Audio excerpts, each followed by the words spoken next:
কেমন আছো সবাই? চলে এলাম আবার একটি নতুন ভিডিও নিয়ে। আমার চ্যানেল মেলবং বেঙ্গল ইন মেলবানে তোমাদের সবাইকে স্বাগত জানাই। এখন সকাল 8টা বাজে আর আমরা একদম রেডি হয়ে বেরিয়ে পড়েছি, কারণ আমাদেরকে তো 2 ঘন্টা দূরে যেতে হবে, সেখানেই আমাদের বরফ দেখার পাহাড়। ছেলেরা আস্তে আস্তে গাড়িতে মালপত্র তুলছে, চলো ততক্ষণ তোমাদের এই জায়গাটা একটু ঘুরে দেখাই। কালকে বিকেলে যখন এসছিলাম দূরের পাহাড়টা দেখা যাচ্ছিল, আজকে বাইরে এত কুয়াশা, দূরের কিছুই আর দেখা যাচ্ছে না। গাছটায় একেবারে ছোট ছোট পাতা আসা শুরু হয়েছে। এই পার্কের মধ্যে তো অনেকেই টেন্টে থাকেন, তাদের তো রান্না করার তেমন ব্যবস্থা যদি না থাকে, সেই জন্য এখানে রান্না করার পুরো ব্যবস্থা রয়েছে, চাইলে বারবিকিউও করা যায়। রান্নার জায়গাটি বেশ বড়ই, এখানে বেশ কয়েকজন একসাথেই কিন্তু রান্না করতে পারেন, সবার জন্য একটা কমিউনিটি ফ্রিজও রয়েছে।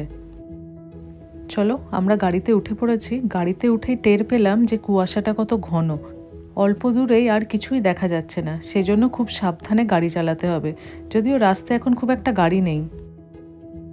প্রায় 1.5 ঘন্টা পরে আমরা এসে পৌঁছেছি ম্যান্সফিল্ডে। ম্যান্সফিল্ডকে বলতে পারো গেটওয়ে অফ মাউন্ট বুলার, মানে মাউন্ট বুলার যাওয়ার পথে এটাই শেষ টাউন, যেখানে তুমি সব কিছুই পাবে। সেজন্য এখানে দাঁড়িয়ে আমরা একটু কফি টফি খেয়ে নিচ্ছি, তারপরে আমরা আবার যাত্রা শুরু করব। তোমরা তো জানোই মেলবার্ন ভিক্টোরিয়া রাজ্যের অন্তর্গত। এই ভিক্টোরিয়ায় বেশ কয়েকটি জায়গা রয়েছে যেখানে শীতকালে বরফ পড়ে, আর আমরা এইবার যাচ্ছি মাউন্ট বুলার। মাউন্ট বুলার মেলবার্ন থেকে প্রায় 2-2.5 ঘন্টার রাস্তা। বেশিরভাগ লোকজনই এটাকে ডে ট্রিপ হিসেবে করেন, মানে সকালবেলা মেলবার্ন থেকে বেরিয়ে সারাদিন ঘুরে ফিরে বরফে মজা করে আবার সন্ধেবেলায় মেলবার্ন ফিরে যান। আমরা প্ল্যানটা একটু অন্যরকম করে করেছিলাম। প্রথম দিনটা ইলডনে থাকলাম, আজকে মাউন্ট বুলার ঘুরে আজকে মেলবার্ন ফিরে যাব। আমরা এই দোকানটাতেই ঢুকলাম কফি নিতে। অন্য যে দোকানগুলো ছিল সেগুলোতে বড্ড ভিড় ছিল, এই দোকানটা বেশ ছিমছামের উপর সুন্দর করে সাজানো।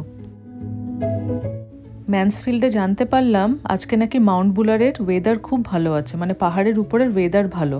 গত কয়েকদিন ধরে সেখানে নাকি পুরো মেঘে ঢাকা আকাশ ছিল, অতটাও ভালো রোদ হচ্ছিল না, আজকে নাকি খুব সুন্দর রোদ্দুর উঠেছে। ওই দেখো দূরে পাহাড়ের চূড়ায় বরফ দেখা যাচ্ছে। মাউন্ট বুলারের উচ্চতা হচ্ছে 5922 ফিট, মানে বলতে পারো আমাদের পেলিং যেরকম উচ্চতায় অবস্থিত ঠিক সেরকম। এই রাস্তাটা কি দারুণ লাগছে না দেখতে, দুপাশে সুন্দর গাছপালা, দূরে পাহাড় আর মাঝখান দিয়ে একফালি রাস্তা। অসাধারণ লাগছে কিন্তু এই ড্রাইভটা। বছরের এই সময় এখানে অনেক মানুষ কিন্তু বেড়াতে আসেন। বছরের অন্যান্য সময় এখানে তেমন ভিড় হয় না, যেরকম আমাদের দেশের পাহাড়ি শহরগুলোতে হয়। অ্যাকচুয়ালি এখানে পাহাড়ের উপর সেই রকম যে বড় কোনো শহর আছে তা নয়, জাস্ট একটা ভিলেজ রিসর্ট টাইপের। চলো তোমাদেরকে তো গেলেই দেখাবো। যেই না গাড়ি আস্তে আস্তে পাহাড় বেয়ে উপরে উঠতে শুরু করলো, দুপাশে কিন্তু বরফ দেখা দিতে শুরু করেছে। এই বরফ থেকে মনে পড়ে যাচ্ছে যখন আমরা বিয়ের পরে পরে সিমলা বেড়াতে গেছিলাম, শিবালিক এক্সপ্রেসে করে গেছিলাম। তো সিমলা ঢোকার মুখে যখন বাঁকগুলো ট্রেন ঘুরছিল তখন এই সুন্দর বরফ দেখা যাচ্ছিল, অসাধারণ লেগেছিল কিন্তু সেবার।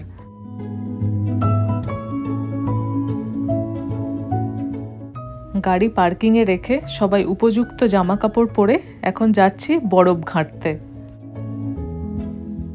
বছরের এই সময়টা যাতে লোকজনকে ঠিকঠাক পরিষেবা দেওয়া যায় সেজন্য বিশাল বড় পার্কিং রয়েছে, আর এটা একটা ছোট্ট রিসর্ট ভিলেজ টাইপের, মানে চারপাশে যেগুলো রয়েছে সেগুলো সব একটা রিসর্ট। এখানে এসে তুমি থাকতে পারো, কিন্তু অনেক আগে থেকেই বুক করতে হয়। আমরা এখানে বুকিংয়ের চেষ্টা করেছিলাম কিন্তু পাইনি।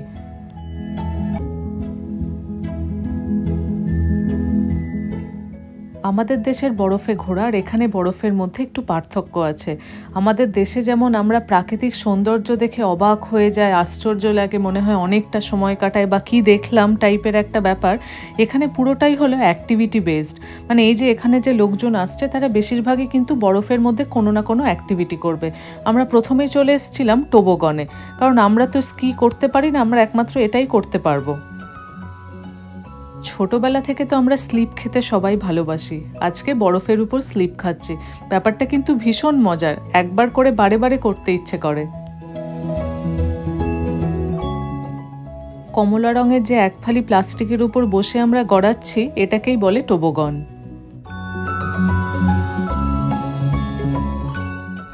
টোবোগনে স্লিপ করে নেমে যাওয়াটা তো সহজ, কিন্তু এইটুকু উপরে ওঠাটা কিন্তু খুব কঠিন।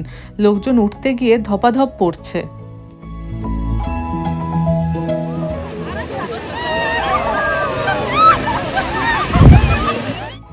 গড়ানোর সময় তুমি চাও না চাও মুখ দিয়ে কিন্তু আ শব্দটা বেরোবেই। এটাই লাস্ট, এরপরে আবার অন্য জায়গায় যাব।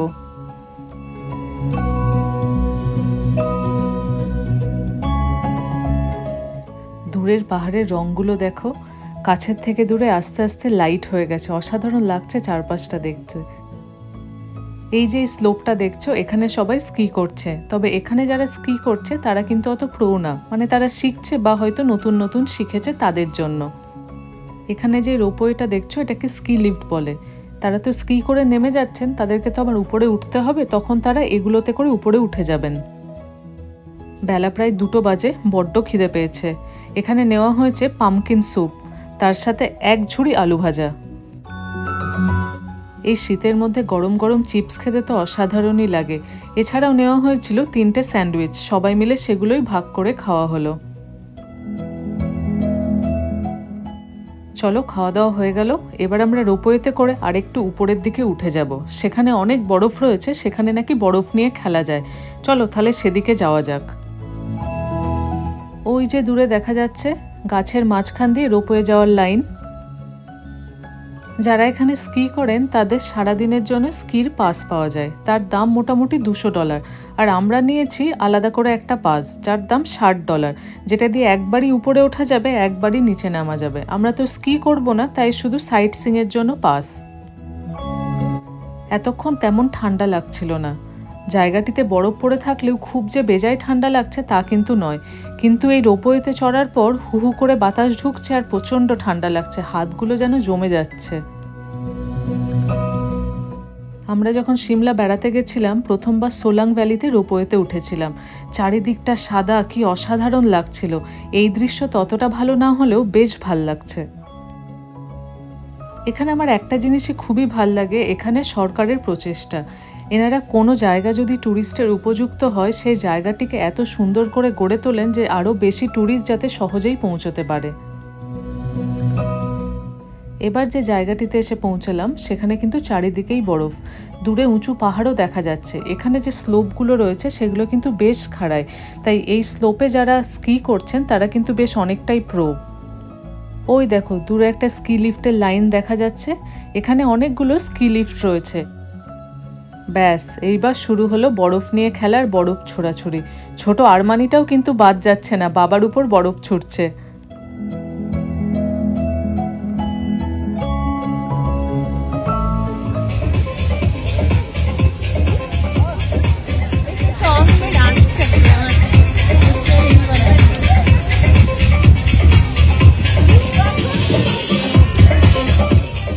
সাইডে একটা রেস্তোরাঁ রয়েছে, সেখানেই জোরে জোরে মিউজিক বাজছে আর তাতেই আমরা ডান্স করছিলাম।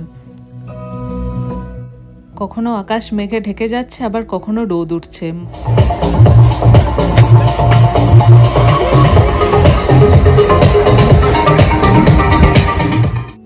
চারপাশের পরিবেশটা এত সুন্দর, দূরের পাহাড়গুলো এত সুন্দর লাগছে। আর মাউন্ট বুলারে নাকি এরকম রৌদ্রোজ্জ্বল আবহাওয়া পাওয়া খুব ভাগ্যের ব্যাপার। সেদিক থেকে কিন্তু আজকে আমরা খুব ভাগ্যবান। ওদিকে ছবি তুলতে তুলতে খেয়াল করিনি এখানে খুব ভয়ঙ্কর একটা বরফ নিয়ে খেলা চলছে। খেলা তো নয়, যেন মারপিট হচ্ছে।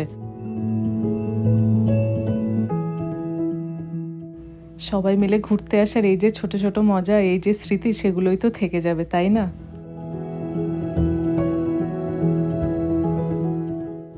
এই স্লোপটা দিয়ে স্কি করতে করতে লোকজন কিন্তু বহুদূর অবধি চলে যাচ্ছেন। আর এই দিকের কাণ্ডটা দেখো, বাবা ছেলের উপর বরফের বৃষ্টি করছে। সঞ্জীব আর সৈকত মিলে এদিকে চেষ্টা করছে একটা স্নোম্যান বানানোর। লাস্ট অবধি কিন্তু ভালোই বানিয়েছে। বিকেল এখন প্রায় 4:30 বাজে। এবার আমরা আস্তে আস্তে নেমে যাব। ওদিকে মেলবার্ন পৌঁছতে আমাদের প্রায় 2.5-3 ঘন্টা সময় লাগবে। আবার রোপওয়েতে চড়ে আমরা নামতে শুরু করেছি। পার্কিংয়ে এসে জামা কাপড় খুলে সবাই খুব টায়ার্ড হয়ে পড়েছে বরফে খেলে, তাই চলছে এখন খাওয়া দাওয়া। চশমার একটা কাঁচ খুলে গেছে। বরফে খেলতে খেলতে কেউ খেয়ালই করেনি যে সানগ্লাস থেকে একটা কাঁচই খুলে গেছে। সব মিলিয়ে আজকের দিনটা কিন্তু আমরা দারুণ মজা করলাম।